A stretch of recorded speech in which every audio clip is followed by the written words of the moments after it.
Germany 1483 वीरानी और बीमारी का वक्त। उस वक्त वबा और बीमारी इतनी अरोज पर थी कि वो किसी इलाके को दिनों में ख़त्म कर सकती थी और इस मुल्क के चौथाई हिस्सा बच्चों को रिकवर होने से पहले ही मौत के मुंह में उंडेल दिया। उस वक्त तसल्ली का एक अजीम जरिया था और वो था चर्च।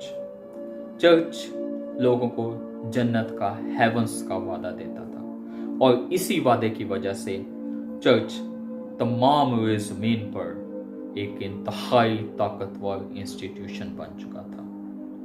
गिनती से ज्यादा अमीर, बादशाहों से ज्यादा ताकतवर, लेकिन इसके साथ साथ करप्ट और जालिम भी। इस एम्पायर की बुनियादें हिलने वाली थी एक शख्स की वजह से और उस शख्स का नाम था मार्टिन लूथर।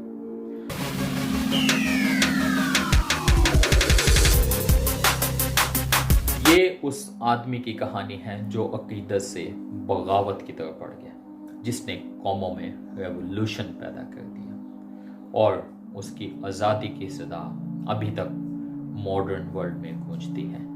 मार्टिन लूथर एक जर्मन राहिब, एक जर्मन मंक, जिसने 16वीं सदी में प्रोटेस्टेंट रिफॉर्मेशन का आगाज किया और मसीही दुनिया में, वर्ल्ड ऑफ क्रिश्चियनिटी में, क्रिश्चियनिटी की हिस्ट्री में एक मोस्ट इन्फ्लुएंशियल, बाअसर और मोस्ट कंट्रोवर्शियल किरदार बन गए। मार्टिन लूथर 10 नवंबर 1483 को एज़लिवेन, सैक्सनी में पैदा होते हैं। इनके वालिद हैंस लूथर एक माइनर होते हैं, माइनिंग का काम करते हैं और वो धातें इकट्ठी करके उनको पिघलाने का काम करते थे। इनकी माँ मार्गरेट लूथर इनके साथ बहुत जेनरस थी। इसके बरक्स इनके वालिद जो हैं वो उनके साथ काफ़ी सख्त थे।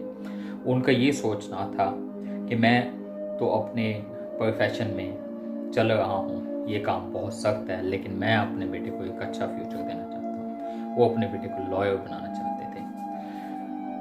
मार्टिन लूथर 7 साल की उम्र में मैंसफील्ड के एक स्कूल में दाखिल हुए। वहाँ पे उन्होंने अपनी बेसिक एजुकेशन हासिल की।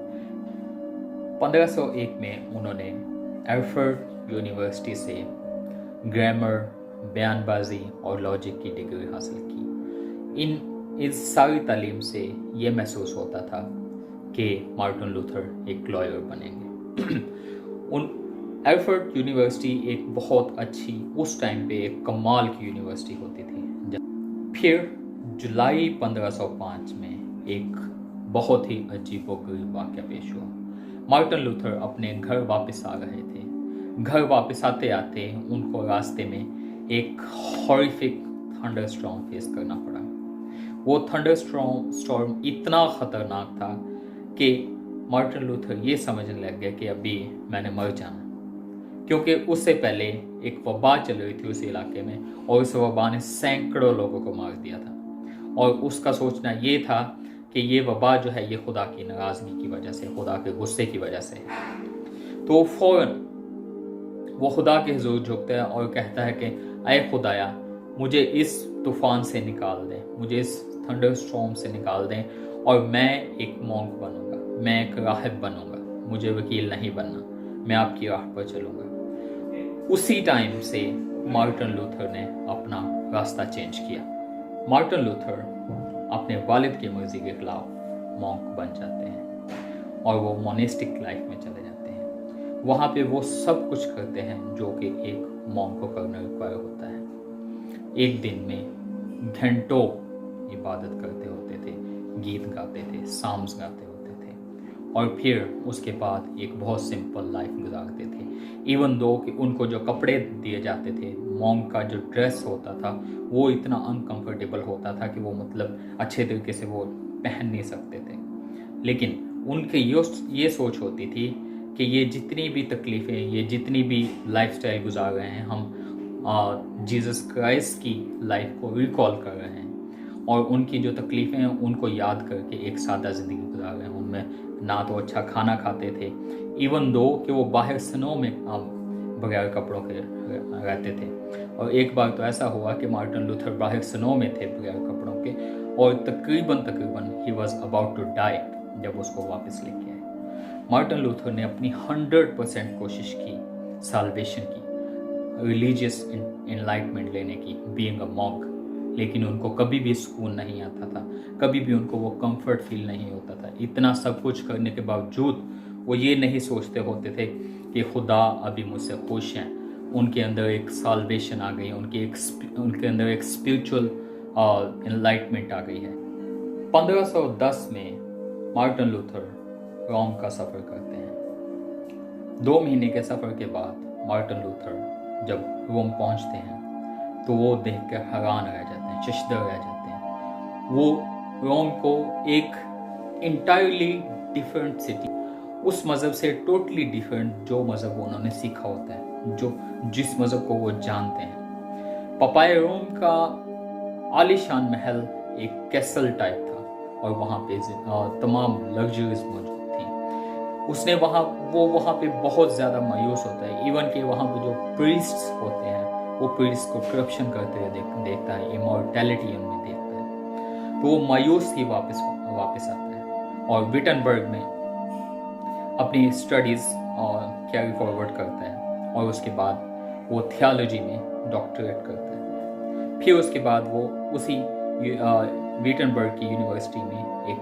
प्रोफेसर के तौर पे पढ़ाना शुरू कर देते हैं। लेकिन स्टिल उनको वो साल्वेशन, उनको वो सुकून, उनको वो चैन नहीं महसूस होता, नहीं आता। स्टिल उनको खुदा की वो फॉरगिवनेस अपने अंदर फील नहीं होती जो कि वो चाहते थे। उनके मेंटर उनको बहुत अच्छे से सेटिस्फाई करते हैं। उनके मेंटर उनको ये कहते हैं कि अपनी लाइफ को जीसस क्राइस्ट की लाइफ में लेके आओ, देखो कि उनकी ज़िंदगी कैसी थी, उनकी ज़िंदगी पे फोकस करके अपनी ज़िंदगी को चेंज करो। आखिरकार उनकी ज़िंदगी में वो चीज़ आ ही गई, स्पिरिचुअल एनलाइटमेंट। वो अपनी पूरी ज़िंदगी यही सोचते रहे कि चर्च की रिचुअल्स, चर्च की रवायात को फॉलो करके आप सैल्वेशन हासिल कर सकते हैं। लेकिन फिर उन्होंने ये रियलाइज़ किया कि सैल्वेशन आपको सिर्फ और सिर्फ खुदा के साथ कनेक्ट होने में मिलती है। कोई भी ज़मीनी इंस्टीट्यूट ऐसा नहीं है जो आपके गुनाहों की माफ़ी दे सके या फिर जो आपके और खुदा के दरमियान ठहर सके।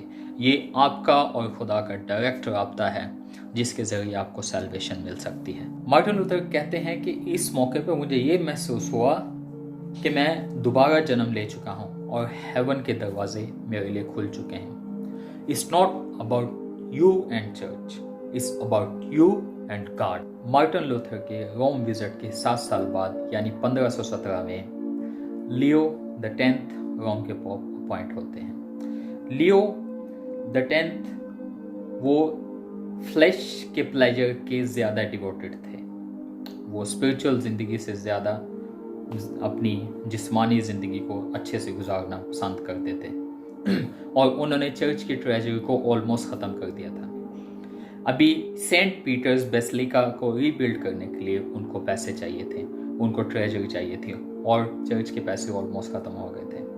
और फिर लियो द 10th ने एक और हथकंडा इस्तेमाल किया जो कि बहुत ही सूदमंद था, जो कि बहुत बाअसर था और वो बहुत हाथों हाथ बिकने वाली चीज़ थी। और वो था सेलिंग इंडल्जेंस, माफ़ीनामा,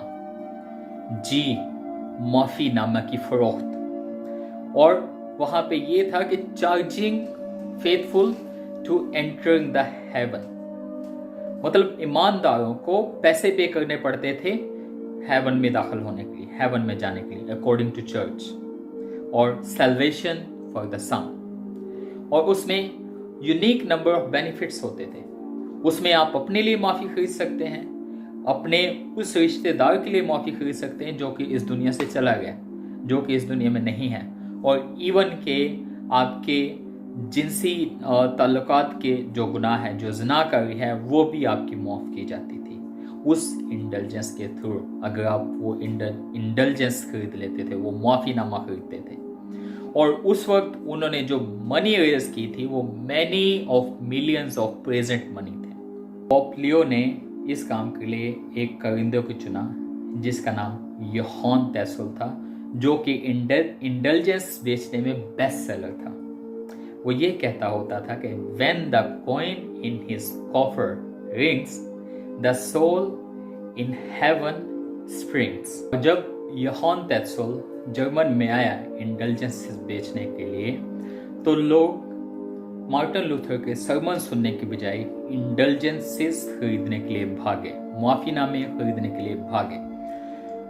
मार्टिन लूथर को ये बहुत बुरा लगा और 31 अक्टूबर 1517 की शाम मार्टिन लूथर ने वो किया जिसने के पूरी दुनिया को हिला कर रखा। उसने यूनिवर्सिटी ऑफ विटनबर्ग के चैपल के डोर पर एक पेपर चिस्मा कर दिया जिसके ऊपर 95 थीसिस लिखे हुए थे, 95 स्टिंगिंग बुलेट्स।